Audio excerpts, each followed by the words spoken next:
ఓం మహాగణాధిపతయే నమః. ఓం గురుభ్యో నమః. ఓం శ్రీమాత్రే నమః. పరమేశ్వర స్వరూపమైనటువంటి జ్యోతిష, వాస్తు మరియు ఇతర అనేకమైనటువంటి శాస్త్రములను మనకు అందించినటువంటి మహర్షులకి నమస్కారం.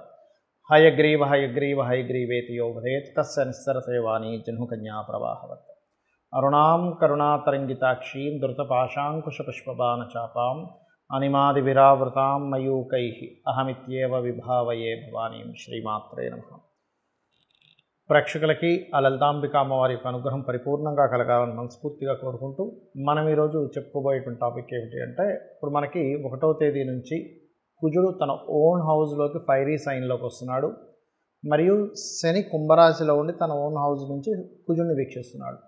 కాబట్టి ముండేన్ ఆస్ట్రాలజీ అంటే మైథుని జ్యోతిష్యం పరంగా చూసుకుంటే ఈ కుజశనులు ఓన్ హౌజెస్లో ఉంటూ పరస్పర వీక్షణ అనేటువంటిది ప్రపంచవ్యాప్తంగా దేశవ్యాప్తంగా కొన్ని మార్పులను ఇస్తున్నప్పటికీ ఇది 12 లగ్నాల వారికి లేదా 12 రాసుల వారికి ఎటువంటి ప్రభావం చూపించబోతుంది అనేటువంటి విషయం మనం ఒక్కొక్క లగ్నరీత్యా తెలుసుకుందాం. లగ్నం తెలియనటువంటి వారు రాశిరీత్యా కూడా చూసుకోవచ్చు. అయితే ఇందులో ఇది ఎప్పుడు బ్యాడ్ ఇస్తుందా, ఇందులో ఏదైనా కొంత గుడ్ కాంబినేషన్ కూడా ఉందా, ఎటువంటి పరిహార మార్గాలు చేసుకోవాలి అనేటువంటి విషయానికి మనం తెలుసుకుందాం. సింహలగ్నము, సింహరాశి, సింహం వారికి కనుక చూసుకున్నట్లయితే పర్టికులర్గా ఇక్కడ మీకు భాగ్యస్థానంలో కుజుడు, సప్తమ స్థానంలో శని.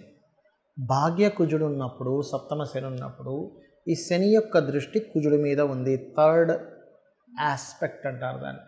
దీనివల్ల ఏమిటి, మీరు తీసుకోవాల్సిన మొట్టమొదటి జాగ్రత్త, లాంగ్ జర్నీ చేసేటప్పుడు జాగ్రత్తగా ఉండండి. ఇది మెయిన్గా తీసుకోవాల్సిన జాగ్రత్త. లాంగ్ జర్నీ చేస్తున్నాము, కేర్ఫుల్గా ఉండాలి.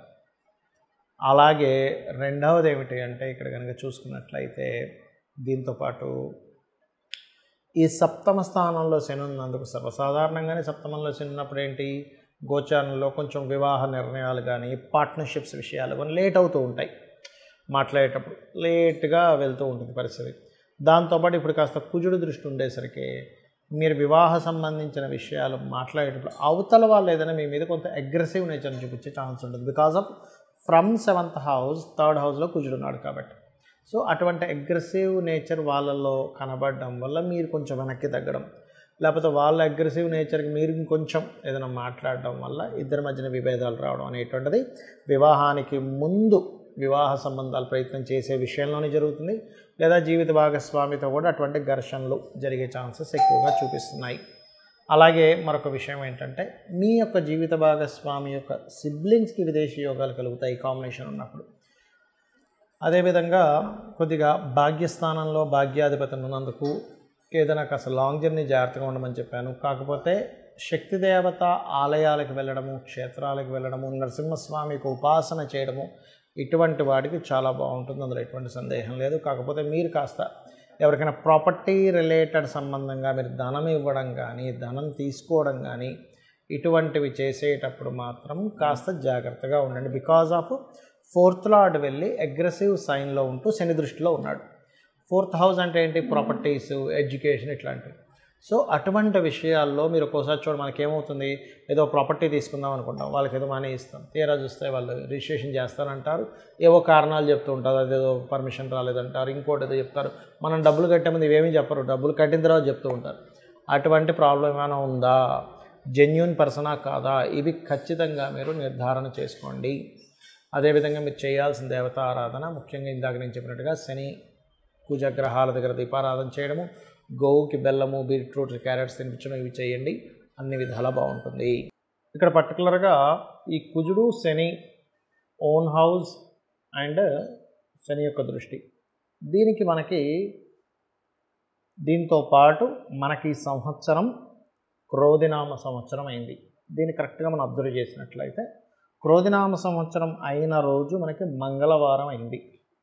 సో మంగళవారం వచ్చినటువంటి క్రోధినామ సంవత్సరం, దానికి అధిపతి, ఈ సంవత్సరానికి అధిపతి కుజుడు, తాను బలపడుతున్నాడు.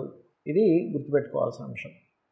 ఏదైనా ఒక చూడండి, మనకి కామన్గా బయట పాలిటిక్స్లో కానీ బిజినెస్లో కానీ ఏదైనా ఒక సెక్టార్ వాళ్ళు కనుక బాగా బలపడ్డారనుకోండి, వాళ్ళు ఏదైతే కొన్ని నియమాలు, నిబంధనలు వాళ్ళైతే కొన్ని ఏవైతే పెట్టుకున్నారో, క్లాజెస్ ఏవైతే ఉన్నాయో వాటిని ఇంప్లిమెంట్ చేసేటువంటి దాంట్లో వాళ్ళు ఎలా ఉంటారో, ఏదైనా ఒక గ్రహానికి కనుక ఆధిపత్యం వచ్చి ఆ సంవత్సరం ఆ పలానా గ్రహ సంబంధంగా ఏదైనా ఆధిపత్యం కనుక వచ్చినప్పుడు అది స్ట్రాంగ్ అయినప్పుడు దాని ఫలితాలు బలంగా ఇస్తుంది. కాబట్టి ఈ క్రోధినామ సంవత్సరంలో ప్రధానంగా ఈ కుజుడు 45 డేస్ ఎప్పుడైతే ఈ యొక్క మేషరాశిలో ఉంటాడో 1వ తేదీ నుంచి దాదాపుగా 45 టు సంథింగ్ 45 డేస్ దగ్గరలో ఉంటాడు. ఉన్నప్పుడు ఇది ఇచ్చే ఫలితాల్లో ముఖ్యంగా మనకి గొడవలు, గందరగోళ పరిస్థితులు ఎక్కువగా ఇస్తాడు ముండైన్ ఆస్ట్రాలజీ పరంగా.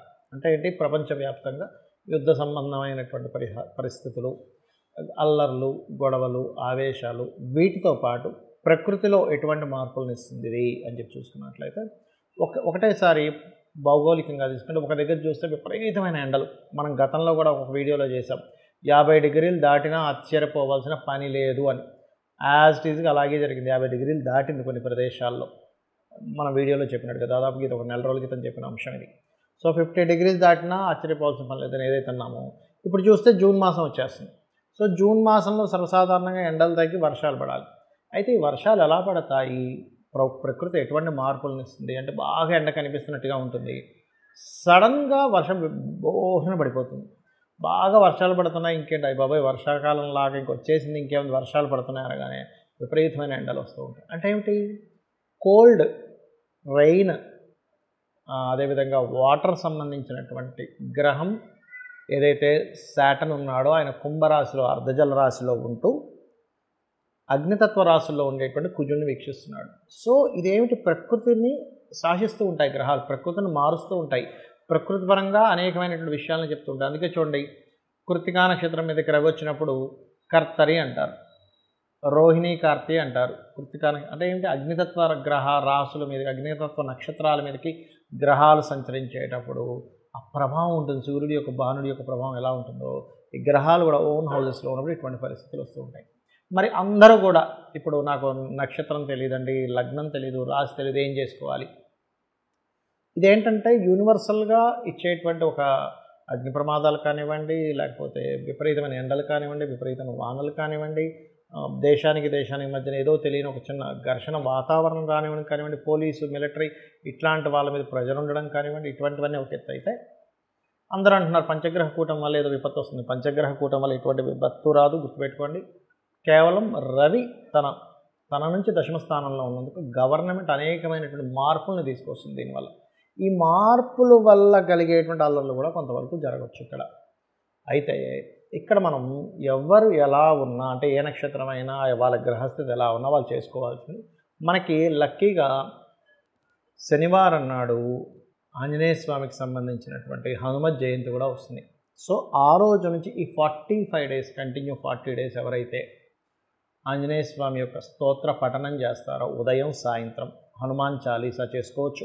అంటే ఎటువంటి ఇబ్బందులు ఉండవండి. ఎప్పుడైనా శని కుజ సంబంధించినటువంటి గ్రహస్థితి వచ్చిందనుకోండి, ఎవరికైనా జన్మజాతకంలో కావచ్చు, వాళ్ళ యొక్క గోచారంలో కావచ్చు, ఏదైనా వచ్చినప్పుడు ఏమవుతుందంటే ప్రెషర్ ఉంటుంది, బాగా స్ట్రెస్ ఉంటుంది.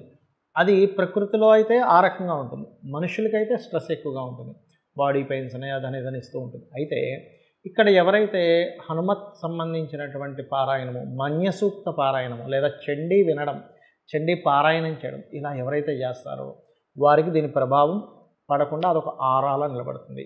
ఏమంటే నాకు హనుమాన్ చాలీసా చదవడం రాదు, నేను అంత పూర్తిగా నేను చేయలేను అనుకునేటువంటి వారు ఒకటే గుర్తుపెట్టుకోండి, సింపుల్గా ఒక మంత్రం చెప్తాను. ఇది పరాశర సంహిత అనేటువంటి గ్రంథంలో ఉన్నటువంటిది. అదేమిటి అంటే ఓం హరి మర్కటాయ నమః. బాగా ఉపాసకులైతే హరి మర్కటాయ స్వాహ కూడా చేయొచ్చు, బట్ నమః ఈజ్ గుడ్. ఓం హరి మర్కటాయ నమః కూర్చొని రోజు ఒక అరగంట సేపు చేసినట్లయితే మీ జన్మజాతకంలో ఒకవేళ శాటర్న్ అండ్ మార్స్ పాడై మీ లైఫ్లో సెటిల్మెంట్ లేదు, అన్నీ లేట్ అవుతున్నాయి, మాటికి అప్ అండ్ డౌన్స్ అవుతున్నాయి, లేకపోతే బాగా ఇబ్బందులు పడుతున్నాము, ఏం చేయాలో అర్థం కావట్లేదు, ఇటువంటి సిచ్యువేషన్స్లో ఉన్నా కూడా మీరు అటువంటి కష్టమైనటువంటి సిచ్యువేషన్ నుంచి ఆ యొక్క ఆంజనేయ స్వామి బయటపడేస్తారు. ఎందుకంటే అందరూ చూడండి, మనం బాధపడేది దేని గురించి, అమ్మో శనిగ్రహం యొక్క ప్రభావం ఎలా ఉంటుందో, అమ్మో నాకు ఏనాడు శని నడుస్తుందని బాధపడుతుంటాను చూసారా. శని భగవానుడిని కంట్రోల్ చేసేటువంటి బలము కొన్ని గ్రహాలకి, కొంత దేవతా స్వరూపాలకి ఉంది. ఎవరెవరు అంటే 1 ఆంజనేయ స్వామి, 2 సుబ్రహ్మణ్యేశ్వర స్వామి, 3 గణపతి, 4 నరసింహస్వామి యొక్క ఆరాధన. ఇలా శక్తి దేవత చండీకి కూడా ఉంటుంది. అంటే ఏమిటి ఎనర్జీ అనమాట. అంటే ఒక చల్లగా ఉంది ఒక ఎనర్జీ. ఆ చల్లదనాన్ని పోగొట్టుకోవాలంటే వేడి ఎనర్జీ కావాలి మనకి. అంటే బాగా చలేస్తుందండి. అప్పుడు మనం ఏం చేస్తాం, ఒక ఫైర్ పెట్టుకుంటే దగ్గరికి వెళ్ళగానే చలిపోతుంది. కానీ చలిని పోకు అంటే పోదు. సో యాజ్ ఇట్ ఈజ్ మనం దీన్ని కనుక పాటించగలిగితే అద్భుతాలు మనం చూడడం జరుగుతుంది. కాబట్టి ఇది చేయండి. ఎటువంటి క్లిష్టమైన పరిస్థితుల నుంచి అయినా మీరు బయటపడడం జరుగుతుంది. కాకపోతే కొంచెం ఈ కుజశనుల వీక్షణ ఉంది కాబట్టి కొద్దిగా ఈ అల్లర్లు ఎక్కువగా జరుగుతాయని, లేకపోతే గతంలో ఎప్పుడైనా చూడండి ఈ బాంబ్ బ్లాస్ట్ ఇట్లాంటి ఏదైనా పరిస్థితులు ఉన్నాయని ఏమాత్రం అనుమానం అనిపించినా వాటి జోలికి వెళ్ళకండి. శ్రీమాత్రే నమః.